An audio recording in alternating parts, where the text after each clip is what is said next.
Now. On 105.9 FM and streaming worldwide on the WMAL app. O'Connor and Company. Well, good morning, everyone. This is News Talk 105.9 WMAL. We are making sense of the news. It is 6:07. I am Andrew Langer in for Larry O'Connor this week on O'Connor and Company, sitting alongside my good friend Julie Gunlock. Hello, Julie. Good morning. Good morning. Yes. Listen, we've got a jam-packed show today, as we always do here on O'Connor and Company. But in this hour, later on in this hour, we're going to be joined by Cal Thomas. All kinds of things we want to talk about with Cal Thomas. I maybe get his theories, Julie, as to what happened up at the Obama compound in Martha's Vineyard. We'll talk to Cal about that, this new report. Grover Norquist from Americans for Tax Reform was just down at the Milei inauguration down in Argentina. We got Andy Poland. We're going to talk about what's going on with the Caps and Wizards in just a minute. He's a host at ESPN 630. Rob Montz is a filmmaker. Is going to come on and talk to us in the 8 a.m. hour.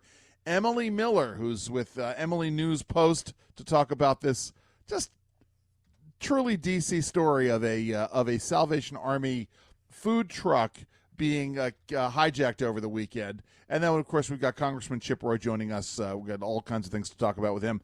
But let me go here. This story, I got a text last night. I do a lot of work with a radio show out of the Twin Cities. And the producer for that show texted me last night and said, "Hey, what do you think of this story about the Caps and the Wizards? There's some big announcement that Glenn Youngkin, Governor Glenn Youngkin, Governor of Virginia, is going to be over in Potomac Yards to announce this possible project moving the Caps and Wizards to Potomac Yards in Alexandria." And I was like, oh, my God, I was horrified, knowing that area as well as I do, that this couldn't be I'm sorry. I say there couldn't be a worse place. That's hyperbolic. There are other worse places that you could put a new arena, but this is a pretty bad place to put a new arena, Julie, don't you think? Yeah, look, I live about 5 miles from this area. It sort of abuts the Del Rey neighborhood, right? And it's close to Crystal City. Parking and traffic in that area is a nightmare. Right. And it's not as though there's a bunch of land. You hit the Potomac. Yes. So it's not like they can redevelop a bunch of land. It's a small amount of land that's there. There are two major ingress and egress points. Yes, I'm going to use technical jargon here, right? You either go down the George Washington Parkway and you take that turn at Reagan National Airport to go over and through past the really weird looking Holiday Inn that's there. Yeah. That's one way to do it. Or you come down, what do they call it? I don't know, the Shirley Memorial Highway. That's Route 1. You come down Route 1, which is all lights, and you remember this. I think it was the Jeff Davis Highway. The Jeff Davis Highway. That's exactly what they changed the name and then did all kinds of things to redevelop it. Right? They put these two bus lanes in the middle of this as a way to I don't know. I will also say part of this is Arlington. Crystal City is Arlington, and then the Potomac Yards, and obviously Del Rey is Alexandria. Alexandria is a mess. It's run by idiots, and so from the mayor to the city council, school board, it's a mess, and they are very interested in density and in packing them in and building these enormous sort of Now, as a conservative, I actually have some sympathy with this, and I think that cities can change, and they've changed the zoning. They've gotten rid of single family housing so that now you can build I think a 6-unit apartment building next to a house in these former single family housing neighborhoods. I don't actually object to everything that's been done, but what frustrates me is they don't build schools, they don't improve the sewer, we have terrible flooding, we have infrastructure problems, and again, traffic problems in Alexandria that they don't deal with. The city just doesn't deal with. Let me posit this, because I want to get really granular for a second about how bad this plan is. There is an interchange off of 395 onto the George Washington Parkway, right? There's that exit from 395 onto the George Washington Parkway, going south. Anybody who commutes across the 14th Street Bridge and needs to get into Old Town knows this, wants to go down the Parkway knows you have to go over 5 lanes to get. Well, there's the 5 lanes, but also, right, when you come off of 395 southbound to go south on the George Washington Parkway, there is anybody who's trying to go across the 14th Street Bridge from the Pentagon to go across, back into the district. If there's any kind of a tie-up on the 14th Street Bridge going into the district, it creates a huge nightmare. You're right. This bottleneck, constant backup. And yet, what do you want to do? You want to add traffic at rush hour when these games are going to be happening, whether or not it's hockey, whether or not it's basketball, or whether or not it's a concert at other points in the year. Oh, and by the way, now listen, I get this. We were sort of talking about this. There are folks who are nervous about going downtown to see a game or a concert or what have you. The other part of this is there are all of these good hotels that are right in the area that make it incredibly convenient if you do go down there for these events. This is nuts. But I got this. I don't know who Martin Ostermuhle is. He's a D.C. journalist. He was tweeting out about this. Should D.C. lose the Caps and Wizards, it will be a massive blow, 100%. But it's also a huge opportunity to rethink the stretch of the city running from Chinatown to the FBI HQ, which will eventually become a significant development opportunity. Hey, Julie, I don't remember how long you've been in D.C. I'm not going to presume. I'm going to say you've not been in D.C. nearly as long as I have, and that's not a knock. What I'm saying is it's because you're so much younger than I am. Right. I'm not. That's my point. Do you remember what that area was like before that arena was in there? I do. It was a mess. I mean, it was Terrifying. a nightmare. It was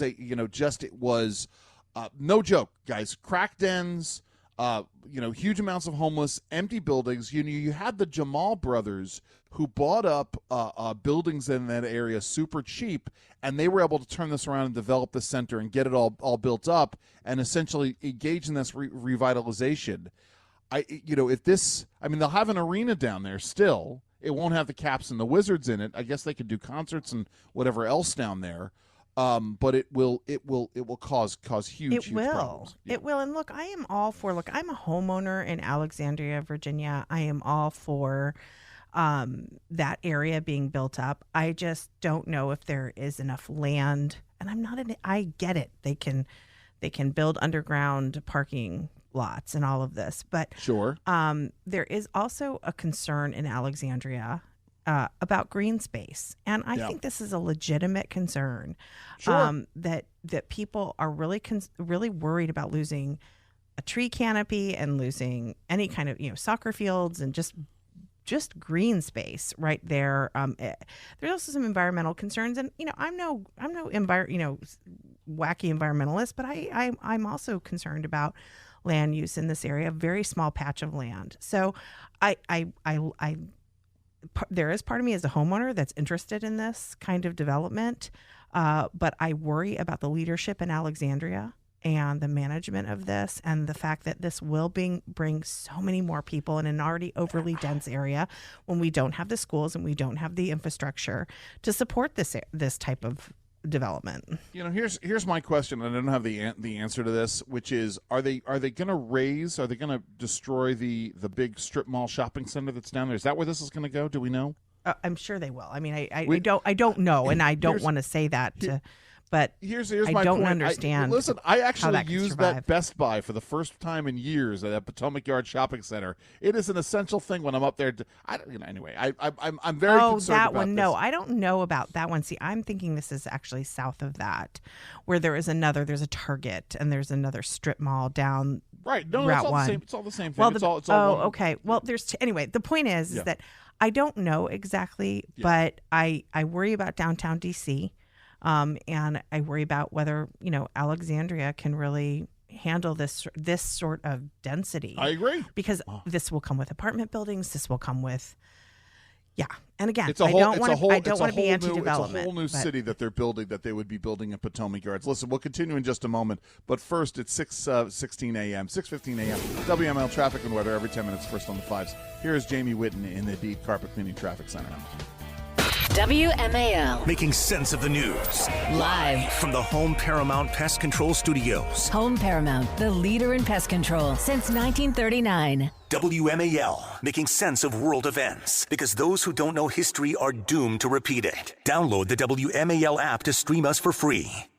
Listen, Julie, we're going to continue to talk about the Caps and Wizards story with Andy Pollin when he joins us in the next hour. But my one question is also, is this going to be financed publicly or privately? Because I certainly don't want my tax dollars going to a new sports development in Alexandria, Virginia. Listen, let's turn our attention a little bit here. Obviously, lots of controversy surrounding Hanukkah generally this year, which is just insane to me.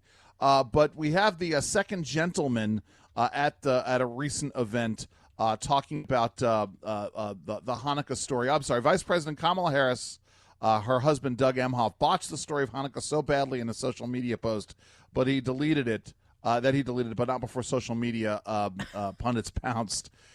I mean, this again the fundamental misunderstanding. You want to talk about narrative uber alles and ideology uber alles. It is no great mystery to me that the Biden administration wants to put Israel on the defensive here and make them look weak. Doug Emhoff got into this narrative. He wrote on Twitter, "The story of Hanukkah and the story of the Jewish people has always been one of hope and resilience." That's true. In the Hanukkah story, the Jewish people were forced into hiding. No one thought they would survive or that the few drops of oil they had would last, but they survived. And the oil kept burning. During those 8 days in hiding, they recited their prayers. He goes on for that, and then finishes with, "In these dark times, I think of that story." No, there's a meme out there. I think it's a T-shirt as well that folks that Jewish people will wear or put out there. The story of every Jewish holiday. They fought us. We fought back. Yeah. We won. That's absolutely true. For the major high holy days that are out there, and Hanukkah is yet another one. It's a celebration of after a victory defending the Second Temple. They had only enough oil in the temple. They needed to consecrate the temple. Only had enough oil for one day, and yet they were able to keep that lamp burning for 8 days. And it was the great Hanukkah miracle in terms of celebrating this victory. But, I mean, it is astounding to me the level of ignorance, the unabashed ignorance that this administration is willing to demonstrate in these kinds of situations. Your thoughts here? Yeah, my thoughts are that they delete it. They say nothing. They can't apologize. They can't walk it back. It's they're so filled with pride, right? And I think that's, look, I don't know much about the story of Hanukkah. I'm Catholic, and I feel kind of stupid for not knowing it. But I probably wouldn't tweet about it. And if I did tweet something wrong, I would apologize and sort of hang my head. But no, they can never do that. And you think about the other things they haven't apologized for: COVID, shutting the schools down, rigging the election, right? Trying to take people's choices away for the next election. It's a long list. So, but the point in the end here is sort of to fundamentally misstate history, like affirmatively misstate history. Doug Emhoff, who is nominally Jewish, I guess I didn't realize that, posted a picture of himself and Harris lighting a menorah, writing, and he writes the tweet here. This portrayal of the state of Israel, Jews generally, as weak, as being put into hiding, and to sort of go down the road and to extend it to what's happening in Israel and the myths about Palestine. I mean, this could not have been a more tone-deaf gaffe for them to make. It really is amazing here. Listen, we've got so much more to get to right now. So, Julie, Volodymyr Zelenskyy, the president of Ukraine, was back in town at the White House up on Capitol Hill, lecturing to members of Congress to give that man his money. And President Biden announced another $200 million in additional military aid. I think the Biden administration made a huge mistake in inviting Zelenskyy to plead his own case. Your thoughts here? Andrew, I agree. I think the American public is tired of this. I think they are tired of not having a plan, an exit strategy. There's no thoughts. And let's think about this at this time where people are calling for a ceasefire in Israel when there are still hostages. They have no problem when the body of a young woman who was kidnapped and likely tortured and raped before she was killed by Hamas was found yesterday. Okay, and they're still crowing about a ceasefire. But there's no demands for a ceasefire between Ukraine and Russia, and there's no plan for this to end. And yet right now they're saying, Biden criticized Netanyahu yesterday and criticized Israel and says, we need a plan for when this is going to end. So yes, the American public is tired of this and tired of the outstretched hand of Zelenskyy, who comes here and asks for more of our tax dollars when I can barely afford Christmas. Yeah, I get that. Listen, for me, it's all about the political trade-offs here, and the Democrats not willing to come to the table. I am a Russia hawk. I'm unabashed, unapologetic about this. Putin is an evil actor. He was wrong to invade Ukraine. We have obligations because of our treaty with Ukraine from 1994 on this. That being said, if the Democrats are hell-bent on this, then there's got to be some kind of compromise that they need to engage in. They have to be willing to do a little horse trading to get the monies that they want. And I think Republicans will go along with this. But I think having Zelenskyy show up here, I think that was a bad move on the part of the Biden administration, because that was going to turn off a huge number of Republican voters. When we return, we're going to be joined by Cal Thomas to talk about the visit. Also going to be joined in the 8 a.m. hour by Chip Roy to talk about this as well. It's 6:30 on WMAL. WMAL-FM, Woodbridge, Washington, a Cumulus media station. Making sense of the news. News Talk 105.9. On 105.9 FM and streaming worldwide on the WMAL app. O'Connor and Company. As we sit here and debate amongst ourselves the wisdom of putting this arena in behind the Potomac Yard Shopping Center. We're back. I'm Andrew Langer, in for Larry O'Connor here on O'Connor Company at 6:37 on News Talk 105.9 WMAL. We are making sense of the news. Great show today. Really one for the books. Grover Norquist joining us in the next hour. We're going to talk to Andy Pollin from ESPN 630 about this event that's happening today about moving the Caps and the Wizards out of D.C. Rob Montz, who's a filmmaker, is going to join us. Emily Miller is a journalist, going to talk about this Salvation Army food truck being hijacked. And then Chip Roy, congressman from Texas, going to join us in the 8 a.m. hour as well. But joining us right now, syndicated columnist Cal Thomas, author of the book A Watchman in the Night. And Cal, let me start here. Did Joe Biden make a huge mistake by asking Volodymyr Zelenskyy to come to town to plead his own case? Was that did he overplay his hand with this? Did he anger too many congressmen with this? Well, first of all, Andrew, I want to comment on the idea of moving the Caps and the Wizards out of Washington. I think they've got they got it in the reverse. We need to move the federal government out of Washington and keep the Caps and Wizards. Now, to your question, we'll have to see. I don't think it moved the ball any. Mike Johnson, the House Speaker, was on Fox last night with Brett Baer, says he hasn't heard anything from the White House on border security, for example, or on anything else. He said, we have bills ready to go. The administration says it wants to talk compromise, but they haven't said anything at all. This is a real problem for a lot of us. We've seen Vietnam, we've seen Afghanistan, these endless wars, trillions of dollars poured in with either no results or bad results. I like what Colin Powell said years ago. If Americans' troops are going to be committed anywhere, there needs to be a clear goal and a definition of what victory looks like.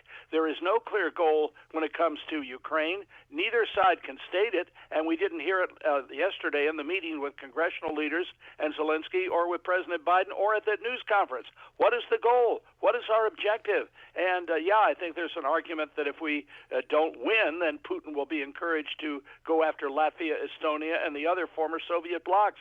But let's get the purpose out there and see if the American people who are paying a lot of the bill here are for it. And Cal, and when you compare this to how the reaction to the war in the Middle East with Israel and Hamas, and how the Democrats have no problem criticizing Israel and calling for a ceasefire and a temporary ceasefire and a permanent ceasefire, and criticizing the way in which Israel is conducting their missions, it is astonishing, because I mean, and again, there are still hostages. And I mentioned earlier, they just found the body of a hostage yesterday, of a young woman who was kidnapped at the music festival. It is disgusting to me that Biden has no comments on how the war in Russia and Ukraine is being waged, and yet he can't help himself but comment on Israel. Well, you're right, Julie, and we've seen this play so many times before. After Israel is initially attacked, there seems to be unity against those who attack. And then after a couple of weeks, the BBC, CNN, other critics start portraying the perpetrators as the victims. And, when you're playing, let's say you're playing a card game, and you live by the rules, and you play by the rules, and the other side cheats. It doesn't take a genius to figure out who's going to win the game. Hamas has no rules other than to try to kill Jews, wipe out Israel, and then come after us. They've said so. They say it in their textbooks. They say it in their sermons from their mosques. Why don't we believe this sort of stuff? Israel has been said over and over and over again as the only democracy in the region. We have great interest in maintaining that country as it is, as a democracy, as a buffer against Iran. And I find that this double standard is just incredible and incredibly offensive. So we're talking with Cal Thomas, a syndicated columnist, author of A Watchman in the Night. Cal, have you seen this story about this poll, the Heartland Institute poll about cheating in the 2020 presidential election? Have you seen this? I saw it in passing yesterday. Yeah, I see that there have been once again, there's cheating in every election. Let's put it this way. And I think it's probably gone on since the first election. The question is, does it make a difference? I think what needs to be done is to clean the voter rolls. Every state needs to do this. The dead people, the people who've moved away, we need to make sure that people who are actually on the voter rolls are legitimate voters, are of age, are not convicted felons, and have the right to vote in elections. And I think then that the integrity of the election process would be trusted by a lot more people. Yeah. So before we let you go, we've got this Jack Smith jumped over the appellate courts, is going directly to the Supreme Court to rule whether or not the former President Trump has immunity here. Your thoughts on this? It's a fascinating constitutional question. It's never been asked before. Obviously, Jack Smith didn't want to go through the appellate process. I'm surprised that the court took it. I guess they figured, well, we like to stay out of politics, but we're going to have to rule on this eventually, so we might as well do it now. It's going to be really, this just adds to the craziness of the craziest election season any of us have seen. And it's only going to get crazier. Listen, Cal, thank you so very much for joining us today. Good to be with you guys. Thanks. That's Cal Thomas, syndicated columnist, author of A Watchman in the Night. We've got more coming up. It's 6:43 on WMAL. Here's the holiday hack you need. Well, this is craziness, Julie. I didn't think we were still revisiting the 2016 election, but apparently we are. Ryan Grimm has a book out. Ryan Grimm from The Intercept. The Squad, AOC and the Hope of a Political Revolution was released last week, and one of the gems in here is, Bill Clinton, former President Bill Clinton, ripping into his wife's 2016 campaign and their inability to effectively communicate a message here. I'm not sure that was the real problem. I just think it was at a time when America wasn't buying what Hillary Clinton was selling. Maybe that's what he's selling, because he wrote, apparently, the ex-president.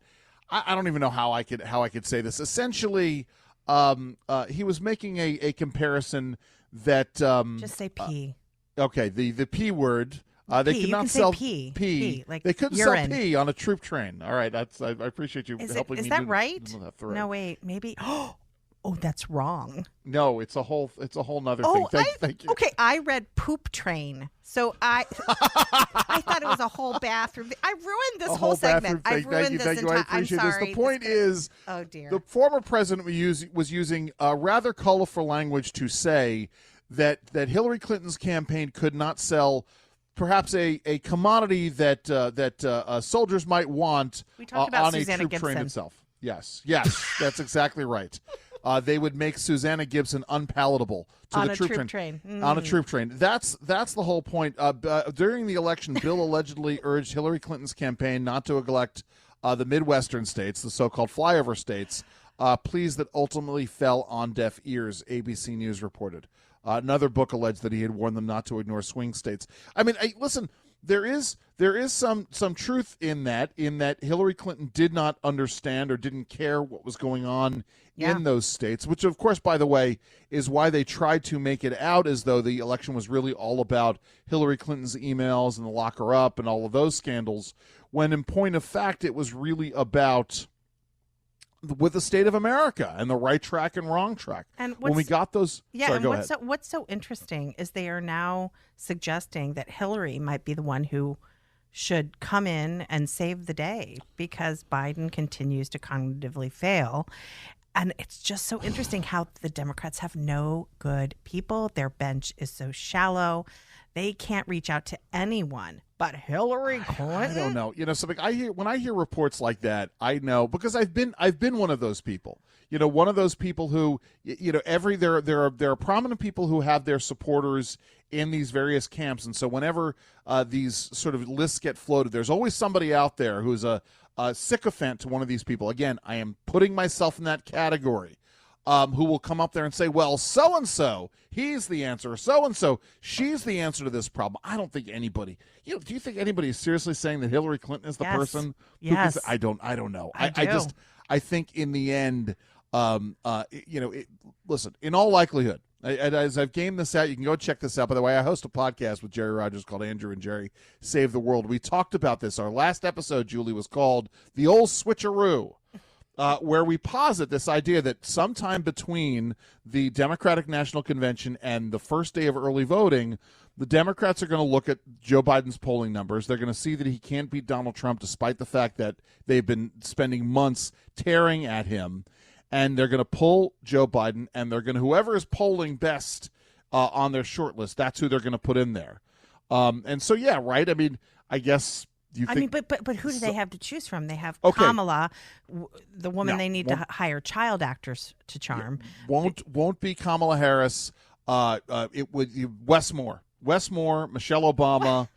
Listen, Westmore, who's a virtual political unknown. But again, I'm talking about so who might be a better candidate. My point is that this is it's all off the villain from California. I mean, they're all awful choices. Oh, I love those eyebrows. They're all awful. I awful. was obsessing about Gavin Newsom's eyebrow. I'm sorry, eyebrow singular, and I don't mean that in the good way. I mean he looked like dastardly. You need to start a Twitter account called Gavin Newsom's eyebrow. I was trying to do that as a hashtag during the Newsom DeSantis debate. That was listen. He looks like that character. What, Dastardly and Muttley from the old Wacky Races in the 19th. This is way before your time, Julie. There are folks out there who I know will get this, but he looks like, without the mustache, Dastardly from there. Listen, we've got so much more to get to. It's 6:53 on WMAL.